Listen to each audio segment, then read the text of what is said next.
Hi, everyone. This is John Daly. I'm here again with Bernie Goldberg for another episode of the No BS Zone. How's it going today, Bernie? So far, so good, John. How about you? Doing good, thank you. So today we're going to talk about the topic of political implications. There are some potentially consequential things going on right now that could make a difference in the November election. Though these things really have nothing to do with campaigning or political platforms, or more having to do with events. I think they're worth talking about for sure. The first one we're going to discuss is Donald Trump's hush money trial. It's going on now. As of the time we're recording this, Stormy Daniels is apparently on the witness stand saying some things. So we haven't. I haven't been watching it. I don't know if you have, Bernie, but do you think that some people think this trial is going to hurt Trump's chances of becoming president again? Others think it's helping. What do you think? I think it's the most ridiculous trial that's going on currently any place on the planet Earth. I think I'm no fan of Donald Trump, as many of you know, but I think when he says this is a political trial of a Democrat trying to get him with hopes of hurting him and helping Joe Biden, I think he's right. I really do. Is it going to affect the election? It's not going to. Nobody who's going to vote for Donald Trump is not going to vote for him if he's found guilty. Joe Biden's people are going to vote for Joe Biden. The independents who are on the fence, maybe some will say he's a convicted felon if he's found guilty. I'm not voting for him. Yeah, that's possible. But I want to make a point that I made in the column this week, and I think it's a very important point. What he's essentially being charged with is trying to unduly, illegally influence an election. The 2016 election, 8 years ago, they're still futzing around with this. 8 years ago, they think that by hiding an affair with a porn star, maybe that helped him beat Hillary Clinton in a close race. Okay, here's my point that nobody else has made. So you could agree with it or not, but here goes. If what he did is a threat to democracy, why isn't lying about your opponent, whether it's Biden lying about Trump or Trump lying about Biden? That's perfectly legal. That's called politics. Why isn't that a threat to democracy? They're lying about their opponent in order to gain an advantage, to fool voters, and to win an election. That's not a threat to democracy, but what Donald Trump did with his bookkeeping shenanigans is a threat to democracy. And the media. Why is it the media that takes sides, whether they could deny it all they want? Too many journalists take sides, and the side they take is usually the Democratic liberal side. But that's okay, because in a free press, they can do anything they want. Why isn't that a threat to democracy? So as long as lying about your opponent is perfectly legal in a democratic society like ours, as long as the media can lie about candidates that they don't like, as long as those things aren't considered a threat to democracy, I'm not going to worry about what Donald Trump did by listing as a legal expense when in fact it was a campaign contribution. If that's a threat to democracy, I'm not. If I'm on the jury, and I think he did all the things the prosecutor says he did, I probably would vote not guilty just to make a statement. All right. Did I go too far on that? What's that? Did I go too far on that? Did I lose it a little bit on that? Hey, say what you want to say. Say what you want to say. I think going back to the original question, I think the Trump indictments as a whole were definitely helpful to Trump during the Republican primary. He announced very early in the process that he was running, I think in large part because he knew that at least some of these criminal indictments were coming. So he wanted to work that angle that they would be purely about politics and designed to hurt him in the election. I think that definitely rallied support behind him from Republicans who may have otherwise, still been on the fence at that point. As far as I'm much more skeptical that these prosecutions, even the New York ones, we're talking about one of them right now, but which I agree. I think this one is politically motivated. I think some of the other New York ones are politically motivated. But I don't think they're going to help him in the general election. I don't think Trump, walking out of court every day and carrying on about the judge and his family and being held in contempt and talking about how cold the courtroom is. I don't think that stuff appeals to people outside of his base. I think to most people, it just sort of reminds them of how exhausting Trump is. And I don't think people are terribly interested in the details of this case. I know CNN obviously is. You pointed out in your column, cable news people who watch cable news are, but I think most people just sort of they hear little bits and pieces of this, and they probably, in many cases, view this situation that Trump is in as karma for past acts. I don't think that's so. Again, I don't think it's going to really make that much of a difference politically. I think most people who are following this even a little bit say, so he paid a porn star hush money to keep quiet about a sexual liaison he had with her. Yeah. Is that a problem? That's not illegal. And then he listed it as a legal expense, the payoff, as a legal expense instead of as a campaign contribution. I think a lot of people are going to say, so what? I mean, really, so what? And whatever happened 8 years ago, and they're still dicking around with this thing. I'm with Donald Trump 100% on this. Alvin Bragg is trying to get Donald Trump. He's trying to get him because Alvin Bragg is a progressive Democrat and Donald Trump is a Republican. And Alvin Bragg wants to hurt Donald Trump in an election against a Democrat, Joe Biden.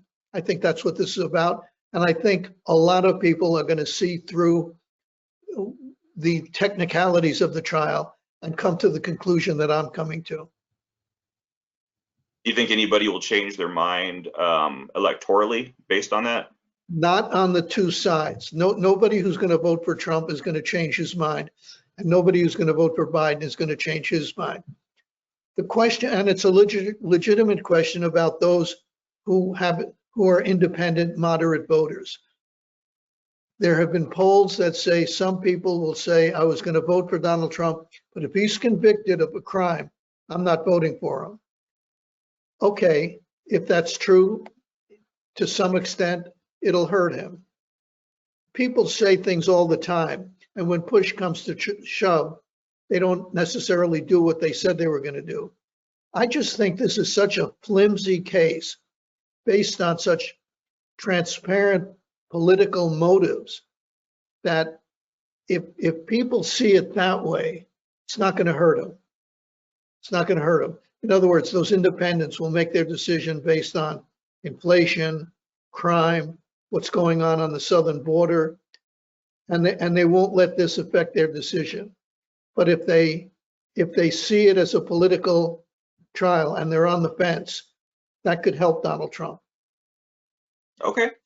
So let's move on to the college protests, these anti-Israel, in some cases anti-Semitic protests.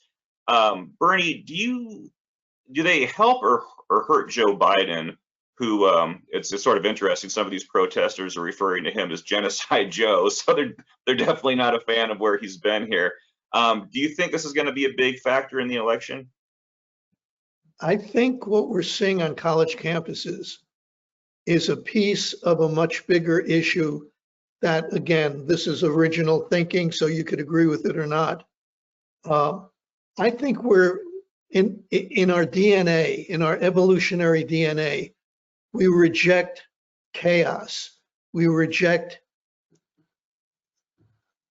divisiveness. And the college protests are only part of a bigger piece.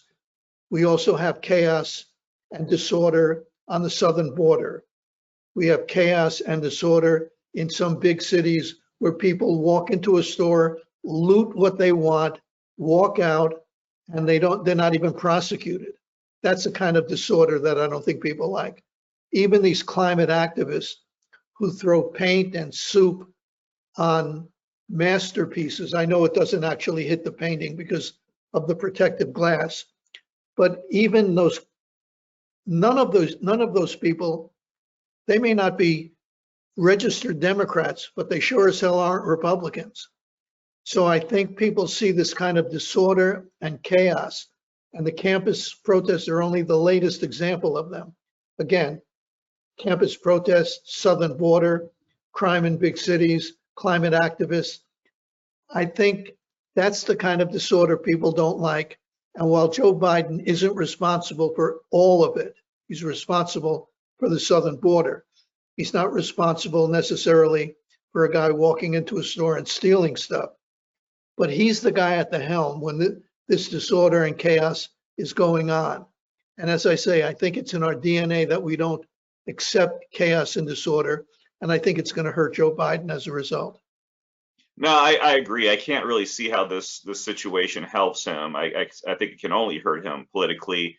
Like you said, the protesters and those who are sympathetic to them, generally speaking, they're the type of voters who would normally vote for Democratic politicians, but they're mad at Biden for his support of Israel, and I don't think this balancing act he's been trying to do is going to change anybody's mind on that. On top of that.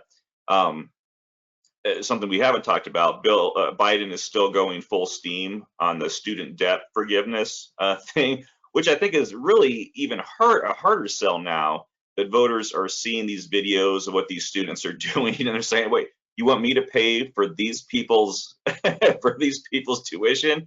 I think that's another part of this story that I think Biden has really been tone deaf on. I'll tell you another big part of this story. Chicago this summer. These demonstrators, it may taper off when school is out in June after commencement ceremonies at those schools that are still going to have commencement ceremonies, but it's going to come back in August. It's not going to be the same as 1968 in Chicago. History doesn't repeat itself, but it rhymes, as Mark Twain said, and it's going to rhyme like the cops aren't going to use their batons to beat the pro-Palestinian, anti-Israel, anti-American, and often anti-Semitic protesters. They're not going to beat them up, but the protesters are going to be out there, and they're going to be chanting all sorts of stuff a vast majority of the American people don't agree with. They're going to raise the Palestinian flag and possibly tear down any American flag that's in the same zip code. And that is not going to help Joe Biden any more than it helped Richard Nixon in 1968. I'm sorry, any more than it hurt Richard Nixon in 1968 and helped Hubert Humphrey. Humphrey was destroyed by that, and Nixon was helped, and I think this will help Donald Trump and hurt Joe Biden. Do you think it's too late for Biden at this point to have sort of the sister soldier moment that Clinton had? I mean, he has said some stronger things lately, but then he keeps waffling back and forth.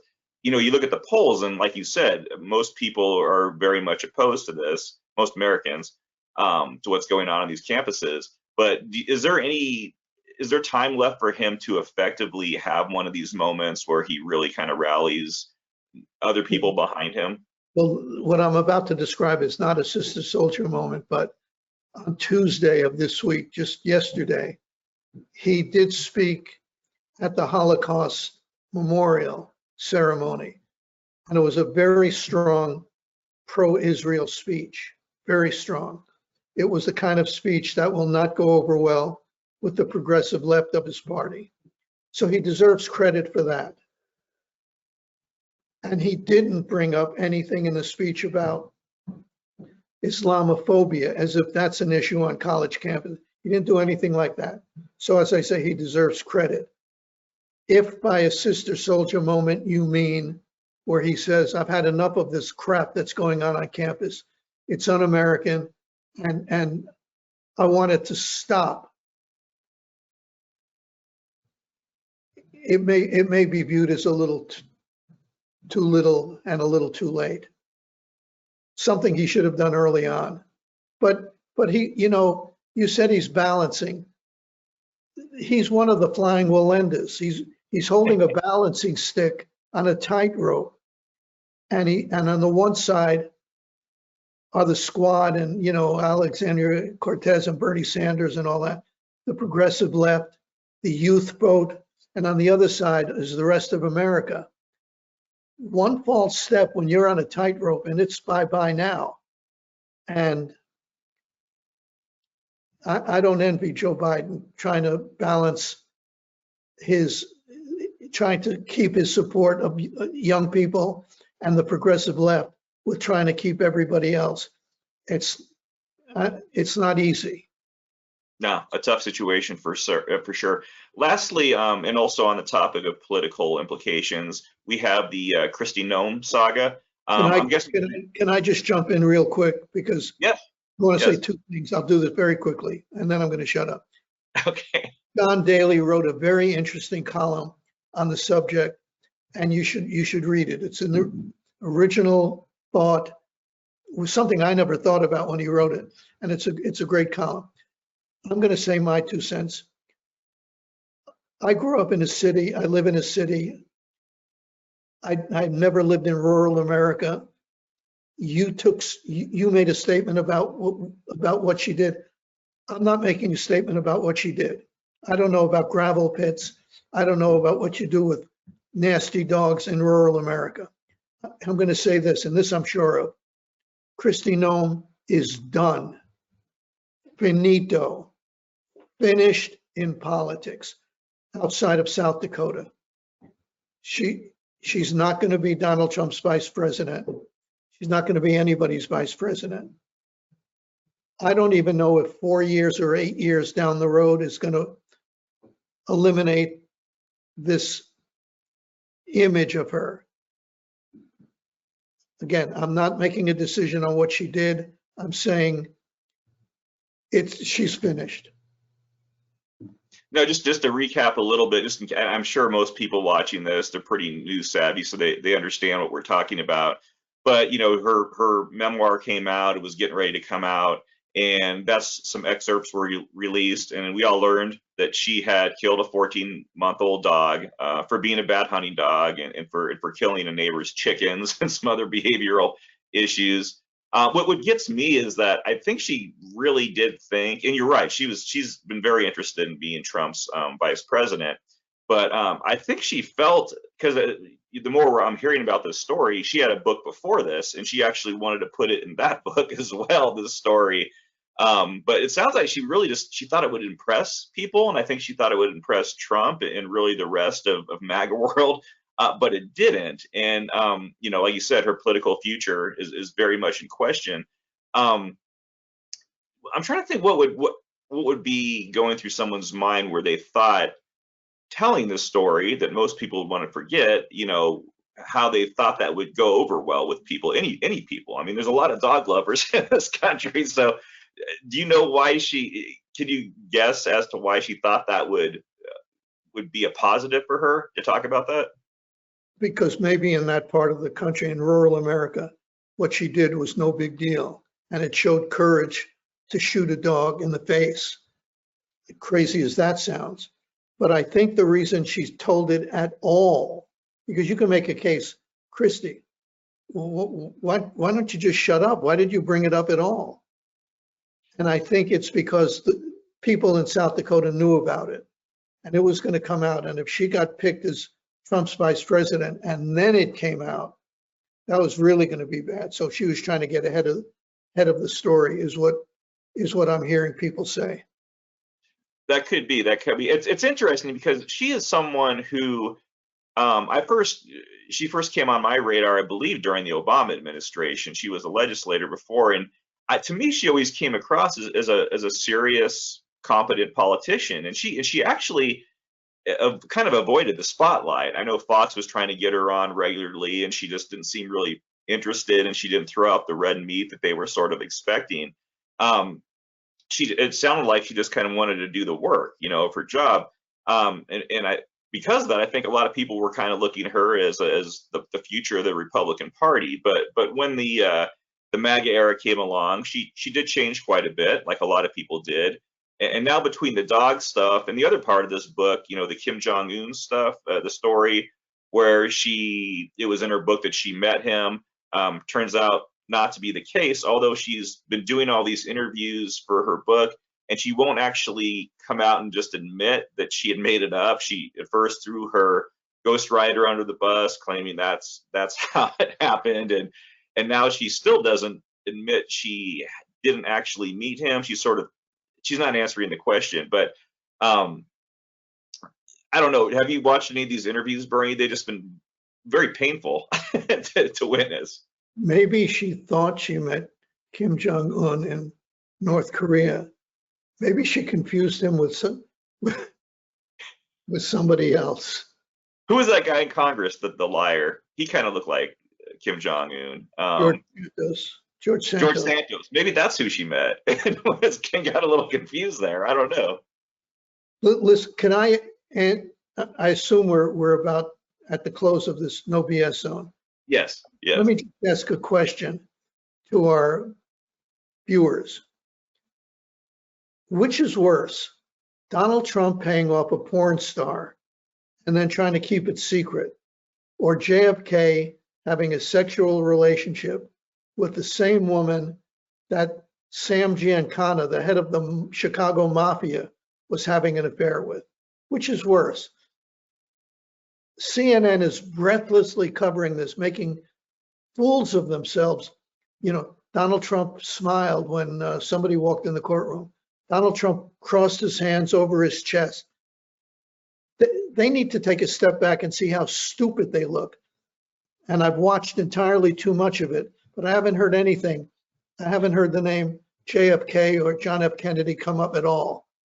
So whatever Donald Trump is doing, do you, the audience, think that it's worse than the President of the United States, John Kennedy, screwing around with the girlfriend of a mafia kingpin?